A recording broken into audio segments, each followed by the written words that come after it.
అంటువ్యాధి కాదు. అది ఒకళ్ళ నుంచి ఒకళ్ళకి స్ప్రెడ్ అయ్యేది అవకాశం లేదు.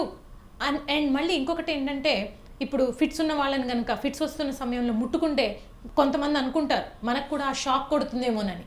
అలాగేం ఉండదండి. మెదడులో ఏదైతే మనకి ఎలక్ట్రికల్ యాక్టివిటీ అనేది ఒక్కసారిగా షార్ట్ సర్క్యూట్ అయినట్లు జరిగి వాళ్ళకి ఫిట్స్ అనేది వస్తాయి. అంతేగాని అదేదో మనం కరెంటు వైర్ని ముట్టుకున్నట్లో లేకపోతే వాళ్ళని తాకితే మనకి కూడా ఫిట్స్ అంటుకుంటాయేమో అన్నది కరెక్ట్ కాదు. ఇది ప్రాబబ్లీ కొంతమంది ఇన్ఫెక్షన్స్ గురించి ఆలోచించుంటారు. కోవిడ్ సమయంలో చూసాం, మనిషికి కోవిడ్ ఉందంటే దగ్గరికి కూడా రానివ్వలేదు.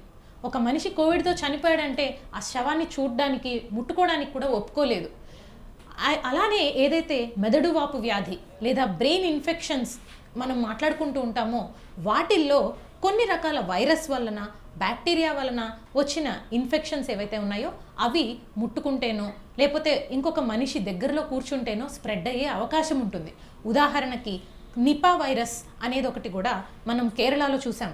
ఆ టైంలో ఏంటంటే వాళ్ళు మాట్లాడేటప్పుడు వాంతి చేసుకున్న, తుమ్మిన, దగ్గిన ఆ సెలైవాలో వచ్చే వైరస్ ఏదైతే ఉందో అది పక్క వాళ్ళకి తాకటం వలన ఈ వైరస్ స్ప్రెడ్ అయ్యి ఆ ఫీచర్స్ ఎట్లా ఉంటాయంటే ఎన్సెఫలైటిస్ అంటే మెదడు వాపు వ్యాధి ఫిట్స్ కిందనే వస్తాయి. కాబట్టి ఇలా పక్క వాళ్ళకి వచ్చే అవకాశం ఉంది అనేది మనం విన్ని ఫిట్స్ అంటే ఇంక అన్ని రకాల ఫిట్స్కి అట్రిబ్యూట్ చేసుకొని అదొక అంటువ్యాధి కింద పరిగణిస్తున్నారు. అది చాలా పొరపాటు.